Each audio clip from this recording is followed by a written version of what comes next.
नमस्कार, आप देख रहे हैं एसटीवी न्यूज। मैं हूं मोहम्मद सादिक हुसैन। उत्तर बिहार की प्रमुख खबरों की शुरुआत में डालते हैं आज की सुर्खियों पर एक नजर।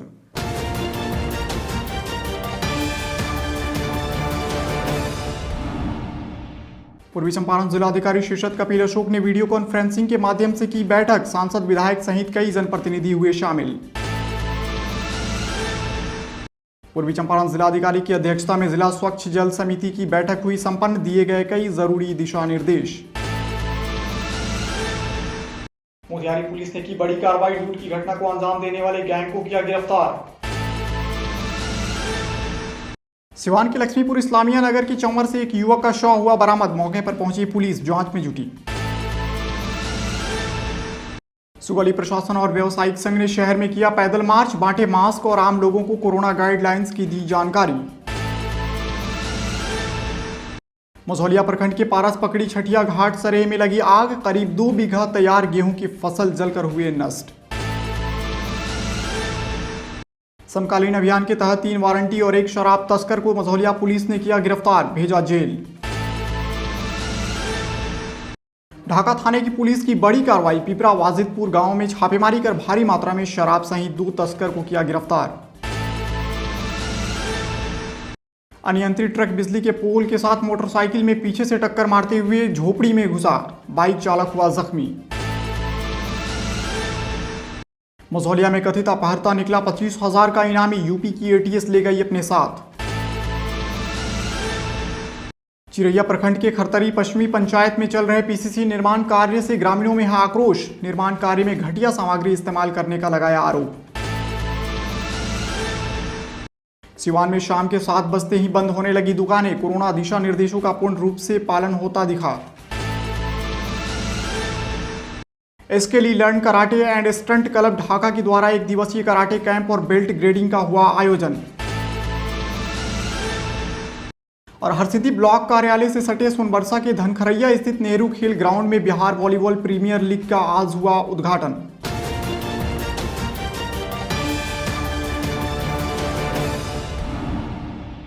पूर्वी चंपारण जिलाधिकारी शीर्षत कपिल अशोक ने वीडियो कॉन्फ्रेंसिंग के माध्यम से पश्चिमी चंपारण सांसद डॉक्टर संजय जायसवाल, पूर्वी चंपारण सांसद राधा मोहन सिंह, शिवहर सांसद रामा देवी सहित पूर्वी चंपारण जिले के विधायकों के साथ कोविड-19 के प्रबंधन विषय पर वीडियो कॉन्फ्रेंसिंग के माध्यम से बैठक की। इस दौरान जिलाधिकारी द्वारा कोरोना संबंधी तैयारियों का पीपीटी के माध्यम से वर्तमान स्थिति का विस्तृत विवरण दिया गया। उन्होंने बताया कि अब तक जिले में कुल जांच की संख्या 11,44,546 पहुंच चुकी है, जिसमें आरटीपीसीआर द्वारा 1,45,947, ट्रूनेट से और 30,649 एंटीजन से 9,42,276 जांच हुई है।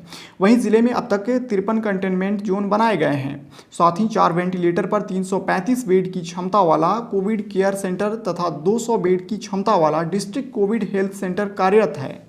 अब तक जिले में कुल संक्रमितों की संख्या 217 है, जिसमें 33 प्रवासी, 149 स्थानीय और 35 संक्रमितों के संपर्क में आने से संक्रमित लोग हैं।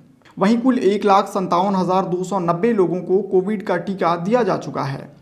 इस दौरान जिलाधिकारी ने बैठक में जुड़े सभी सदस्यों से उनकी राय भी ली। पूर्वी चंपारण जिलाधिकारी शीर्षत कपिल अशोक की अध्यक्षता में जिला जल स्वच्छ समिति की बैठक संपन्न हुई, जिसमें उप विकास आयुक्त, निदेशक डीआरडीए, सिविल सर्जन, जिला शिक्षा पदाधिकारी, जिला समन्वयक लोहिया स्वच्छ विहार, पंचायती राज्य पदाधिकारी, पीएचईडी के कार्यपालक पदाधिकारी एवं जिला जनसंपर्क पदाधिकारी उपस्थित थे।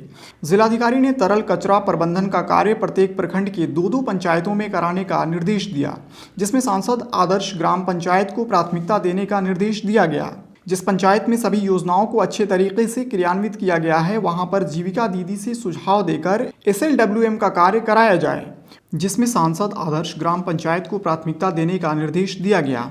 जिस पंचायत में सभी योजनाओं को अच्छे तरीके से क्रियान्वित किया गया है, वहां पर जीविका दीदी से सुझाव लेकर एसएलडब्ल्यूएम का कार्य कराया जाए। उन्होंने सामुदायिक स्वच्छता परिसर के क्रियाशीलता की जांच जीविका दीदी से कराने का निर्देश दिया।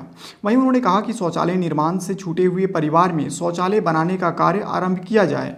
वहीं प्रखंड विकास पदाधिकारी से सामुदायिक स्वच्छ परिसर का निर्माण पूर्ण कराकर उसे पंचायतों को हस्तगत कराने का निर्देश दिया गया और जिला जल स्वच्छता की तरफ से विभिन्न विभागों में लिए गए योजनाओं की समीक्षा एवं आवश्यक निर्देश दिए गए।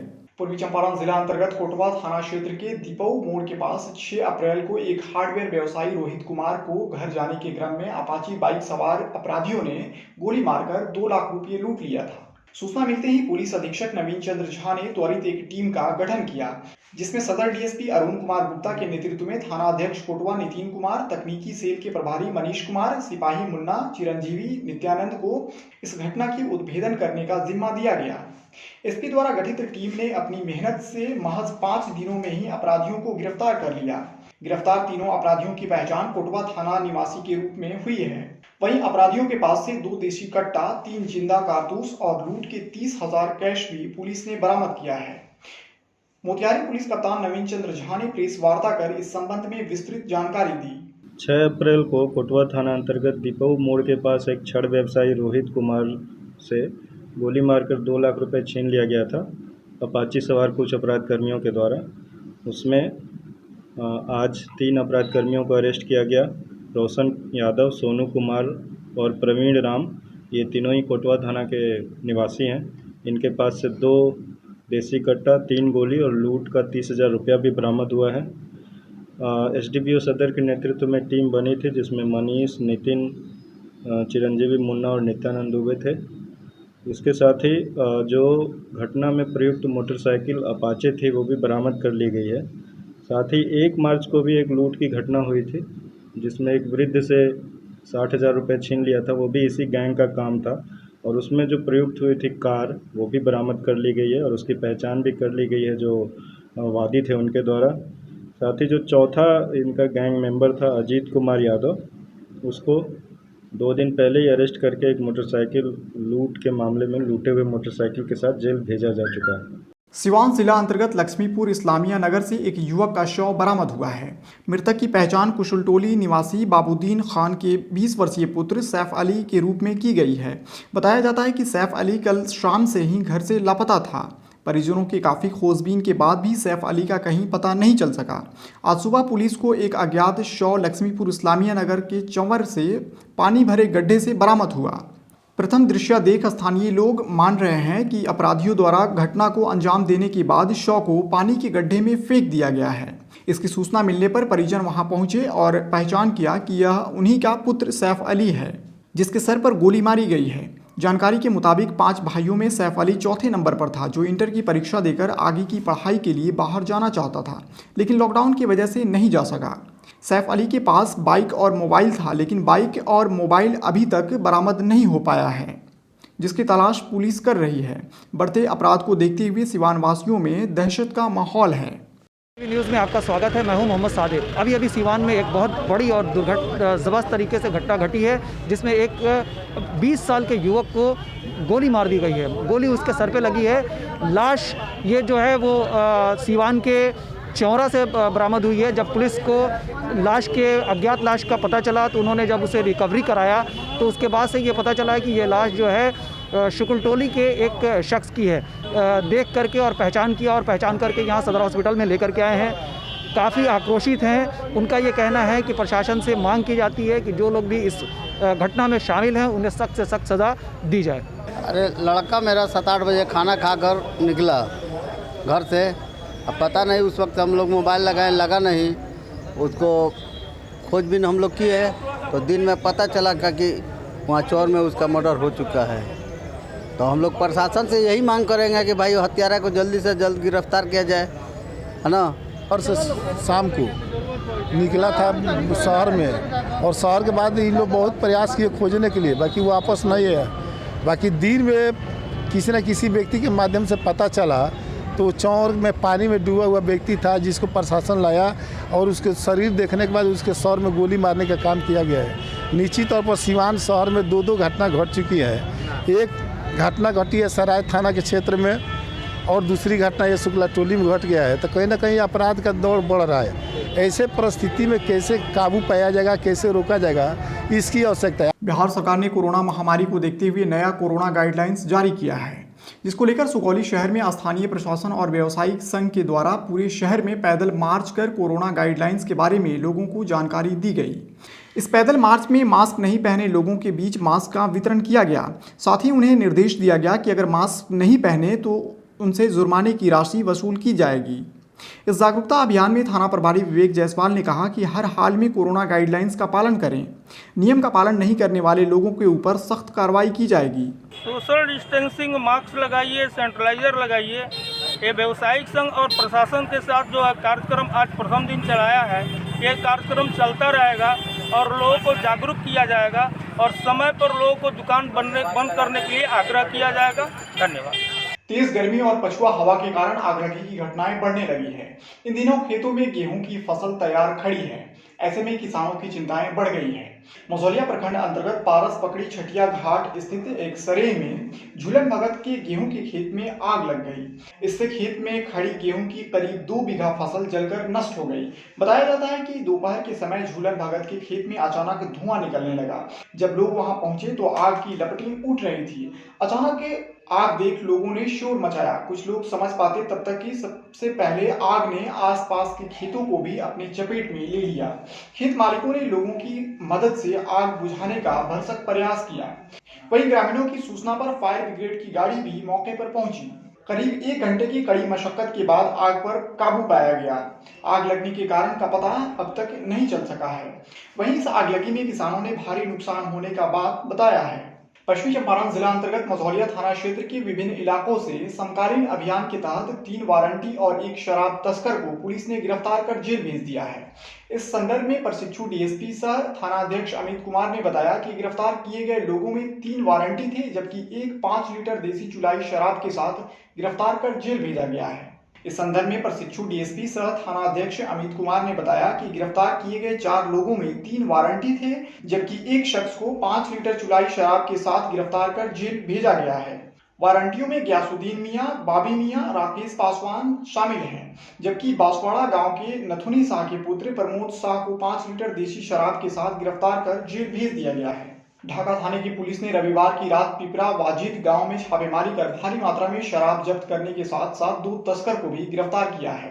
छापेमारी दल में थाना अध्यक्ष इंस्पेक्टर अभय कुमार सिंह, अवर निरीक्षक सुनील कुमार तिवारी व शंभू कुमार यादव सहित पुलिस बल के जवान शामिल थे। थाना अध्यक्ष अभय कुमार सिंह ने बताया कि शराब की बोतलों के साथ पिपरा वाजिद के शंभू सिंह व चैनपुर ढाका के सुबोध कुमार को पिपरा वाजिदपुर गांव से शराब की बोतलों के साथ गिरफ्तार किया गया है। वहीं शराब को जब्त कर अग्रिम कार्रवाई की जा रही है। मझौलिया प्रखंड अंतर्गत गुरचुरवा के वार्ड नंबर 7 में रात्रि लगभग 9 बजे नशे में धूत ट्रक चालक ने बिजली के खंभे में ठोकर मार दी। खंभे से टकराने के बाद वाहन अनियंत्रित होकर बाइक सवार को पीछे से ठोकर मारते हुए सड़क के किनारे झोपड़ी नुमा घर में जा घुसा और एक बड़ा हादसा होते होते टल गया। घटना की जानकारी मिलते ही मझौलिया पुलिस मौके पर पहुंचकर शराबी ड्राइवर को हिरासत में ले लिया है। मामले की जानकारी देते हुए इंस्पेक्टर अशोक कुमार ने बताया कि ट्रक चालक की लापरवाही की वजह से यह घटना घटी है। वहीं इस घटना में बाइक चालक बुरी तरह से घायल बताया जा रहा है। बताया जाता है कि बाइक सवार अपने रिश्तेदार के यहाँ शादी का कार्ड देने गया था। लौटने के दौरान यह दुर्घटना हुई। घायल बाइक सवार को स्थानीय ग्रामीणों के सहयोग से मझौलिया प्राथमिक स्वास्थ्य केंद्र भेजा गया। पुलिस ने आरोपी ट्रक चालक को हिरासत में लेते हुए ट्रक और बाइक को कब्जे में ले लिया है। पुल में लड़ के आके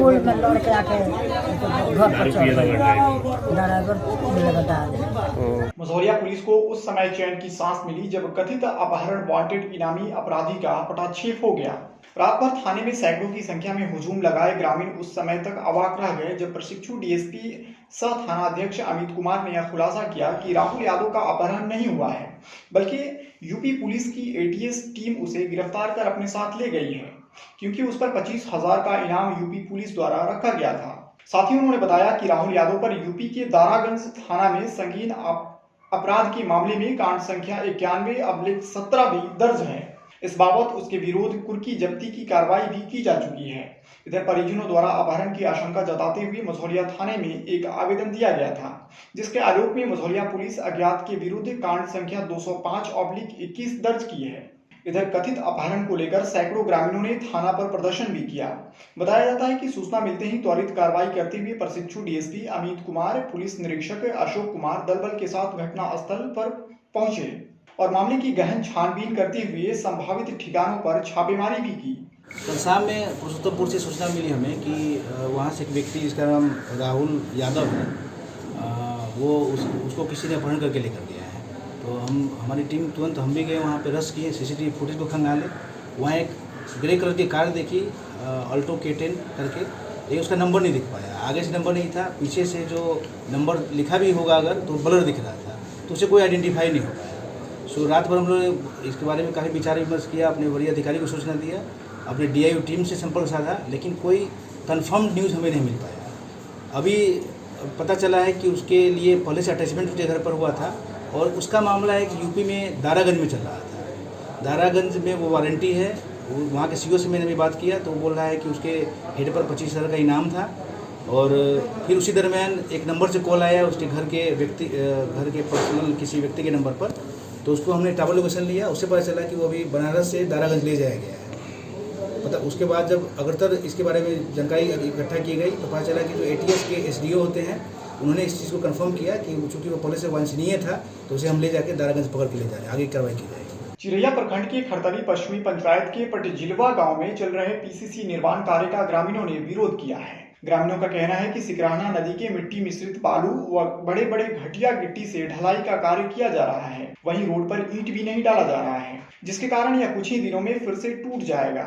ग्रामीणों ने बताया कि 2 वर्ष पूर्व जिला परिषद की योजना से इसी स्थल पर ईंट सोलिंग का कार्य हुआ था, लेकिन धरातल पर ईंट का सोलिंग नहीं दिख रहा है। रोड तक परेशानी पहले से था ही, यही ठेकेदार पहले कहा कि 17 नंबर ईंटा में लेकर डाला, साल भर सोलिंग नहीं चला, और फिर इन्हीं को ठेकेदारी पवन जायसवाल जी दिए।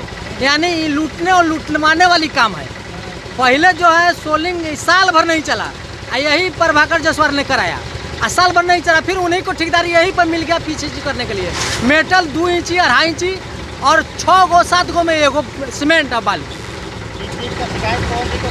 पवन जी को हमने 17 बार फ़ोन किए तो एक बार हमको फ़ोन बात हुई है, कहे कि उनका तबीयत खराब है। एक बार हम PA का बोले तो एक बार हमसे बात हुई है, और बोले वो प्रभाकर जायसवाल जो पेटी कंटर में काम करने वाले हैं लोग, उसको बोले कहे कि हाँ कि काम ढंग से कराइए, ढंग से वो कराने के लिए बोले। जब ढंग से कराने के लिए उठे प्रेरित, तो फिर जो 17 नंबर ईंटा में सोलिंग कराया उसी का क्यों ठेकेदारी दे दिए? वो अपने स्वयं करवाते पेटी कंट्रैक्टर किसी को दे करके। अरे सोलिंग है या गिट्टी, फिर 10 दिन के बाद में आकर देखिएगा आप लोग भी, फिर दरार पड़ेगा, टूटेगा फूटेगा। यहाँ फ्लड अफेक्टेड पंचायत है और यहाँ से भी चेयरमैन जीती हुई है प्रियंका जी, और उन्हीं के नेतृत्व में सोलिंग हुआ, उन्हीं के नेतृत्व में PCC हो रहा है मात्र साल भर के अंदर में। भिखारी परिवार माने कि हम लोग अच्छा चाहते हैं, अच्छा नहीं होने पर विरोध हम लोग माने कि करते हैं। नहीं है, गिट्टी सही नहीं है और ढलैया ढंग से नहीं हो रहा है। 5 में 6 में गिट्टी या बालू हुआ, एगो सीमेंट ढला रहा है, दूसरा कथी है? हाँ, बड़ा बड़ा बहुत गिट्टी है, नहीं करे बालू और गिट्टी सही नहीं है, बका है। 3 इंची योजना का थाहे नहीं है, जबरदस्ती बन रहा है। योजना का कह रहा था कि पवन जायसवाल की बनने दीजिए, चाहे जो बन रहा है तो हम कह दिए हैं कि छोटका गिट्टी और बालू बदल दो, ले आकर ढलवा बड़का गिट्टी बदल दो और बालू बदल दो। पवन जी बोले हैं इस बात को। पवन हाँ, ये तो उन्हें लगा आम लगाओ तो छोटका गिट्टी। हाँ, कहा पवन जी सफा कहे हैं कि छोटका गिट्टी या सोल से बालू से ढलवाओ, काम बंद कर दो, तो उसका पवन जी का भी बात नहीं मान रहा है। वहीं इस कार्य को करा रहे संतोष जायसवाल से जब हमने बात की और पूछा तो उन्होंने क्या कुछ कहा, सुनिए जरा। किसी योजना से नहीं काम करा रहे हैं, हम अपने इच्छा से करा रहे हैं। लोगों का कोई शिकायत नहीं है, कुछ नेता का शिकायत है, जनता सब खुश है। जनता से जाके पूछिए घरे घरे, लोगों का कोई शिकायत नहीं है, जनता खुश है, जनता से पूछिए। बिहार सरकार के दिशा निर्देशों एवं जिला प्रशासन की गाइडलाइन के अनुसार सीवान शहर में शाम 7 बजते ही पूर्ण रूप से दुकानें बंद कर दी गई। बता दें कि कुछ अनिवार्य दुकानों जैसे मेडिकल वगैरह को छोड़कर सभी दुकानों को शाम 7 बजे तक बंद करना है। इसी क्रम में हमारी टीम की नजर SDM सिवान के वाहन पर पड़ी, जो शहर में घूम घूम कर दुकानों के खुले या बंद होने का जायजा लेते नजर आए। देखिए यह खास रिपोर्ट। आज मैं अभी मौजूद हूँ सिवान के बड़ी मस्जिद के इलाका में। अभी आपने हमारे साथ पूरे शहर का जायज़ा लिया, देखा आपने कि किस तरह से पूरे सिवान की दुकानें 100% जिसको कहा जाए वो बंद है। हालांकि एक दुकानें हमारे फैक्ट चेक में पकड़ी गई, जो कि 7:20 के बाद भी खुली हुई थी। उनसे जब हमने बातचीत करने की कोशिश की तो उन्होंने यही कहा कि सर सामान बहुत ज़्यादा था जिसको समेटने की कोशिश की जा रही है और दुकान पूरी तरह से बंद की जा रही है। अभी जब हम बड़ी मस्जिद के आसपास गए से गुज़र रहे थे तो हमारी नज़र प्रशासन की गाड़ियों पर भी पड़ी। एसडीएम सीवान जो कि ख़ुद मुआयना कर रहे हैं शहर में घूम घूम करके कि क्या वाकई में 100% दुकानें बंद हैं या खुली हुई हैं। अब खबरें खेल की। पूर्वी चंपारण जिले के हरसिद्धि प्रखंड अंतर्गत स्थानीय ब्लॉक कार्यालय से सटे सोनबरसा के धनखरैया स्थित नेहरू खेल ग्राउंड में बिहार वॉलीबॉल प्रीमियर लीग का उद्घाटन किया गया। यह जिला स्तरीय 5 दिवसीय आयोजन भाई सेना की तरफ से किया जा रहा है। इसका उद्घाटन भाजपा राष्ट्रीय परिषद के सदस्य राजेंद्र प्रसाद गुप्ता, विधायक कृष्णनंदन पासवान व भाई सेना के अध्यक्ष उत्तम सहनी ने संयुक्त रूप से फीता काटकर किया। सबसे पहले राष्ट्रगान के साथ खेल की शुरुआत की गई। पहले दिन का volleyball match Sonbarsa diamond cricket club team व पश्चिमी चंपारण के सेमरा वृत्त टीम के बीच खेला गया, जिसमें सेमरा टीम ने टॉस जीता। इस दौरान उत्तम सहनी ने बताया कि युवाओं में राष्ट्रीय एकता की भावना, शारीरिक स्वास्थ्य को बढ़ावा देने व नशा मुक्ति के संदेश को लेकर खेल का आयोजन किया गया है। वॉलीबॉल टूर्नामेंट का आयोजन किए हैं, इसलिए किया है कि हम लोग जितने भी नौजवान हैं राष्ट्रीय एकता बढ़े और जो जितने भी हम लोग यहाँ के नौजवान हैं वह नशा कर रहे हैं, नशा मुक्ति की दिशा की ओर अग्रसर हों। और इस जगह पे टूर्नामेंट करवा रहे हैं। हम लोग का नौजवान का स्थिति बहुत ख़राब है, नौजवान को फोकस करते हुए हम लोग टूर्नामेंट करवा रहे हैं ताकि नौजवान सब जो अपने शरीर को नशा करके शरीर को कमज़ोर किए हुए हैं और शरीर पर ध्यान दें, शरीर को तंदुरुस्त बनाएं और राष्ट्रीय एकता को बढ़ाएं। SK Lee learn karate and stunt club Dhaka द्वारा 1 दिवसीय कराटे कैंप और बेल्ट ग्रेडिंग का आयोजन घोड़ा सहन रोड ढाका के एक होटल में किया गया, जो सिहान सागर कुमार ली, सेंसी जियाउल्लाह शेख और मास्टर मुजीब के दिशा निर्देशों में संपन्न हुआ। इस प्रतियोगिता में करीब 35 खिलाड़ियों ने भाग लिया, जिसमें फाइटर आबी को उसके योग्यता अनुसार ब्लैक बेल्ट दिया गया। साथ ही आसिम सिराज, ईशा और रेहान को ब्राउन बेल्ट, यासिर और सनी कुमार को ग्रीन बेल्ट, अदनान, आदिल और इकबाल को योग्यता अनुसार ऑरेंज बेल्ट दिया गया। वहीं आयत, फैजान, नबील, फराज, अकल सहित अन्य खिलाड़ियों को येलो बेल्ट दिया गया। आज के लिए बस इतना ही। एसटीवी न्यूज़ पर प्रसारित होने वाली खबरें, प्रोग्राम्स आप जीटीपीएल के चैनल नंबर 985 और डेन के चैनल नंबर 155 के साथ साथ आप अपनी सुविधा अनुसार मोबाइल फ़ोन पर भी देख सकते हैं। अगर आप हमें यूट्यूब के माध्यम से देखना चाहते हैं तो एसटीवी न्यूज़ के ऑफिशियल यूट्यूब चैनल को सब्सक्राइब करें और बेल आइकन्स को दबाकर ताज़ा वीडियोज़ की नोटिफिकेशन प्राप्त करें। फेसबुक पर जुड़ने के लिए एसटीवी न्यूज़ के फेसबुक पेज को लाइक करें और ट्विटर पर एसटीवी न्यूज़ को फॉलो करें। तमाम लेटेस्ट अपडेट के लिए देखते रहिए उत्तर बिहार का सबसे तेज़ी से उभरता हुआ न्यूज़ चैनल एसटीवी न्यूज़, सच की आवाज़। नमस्कार।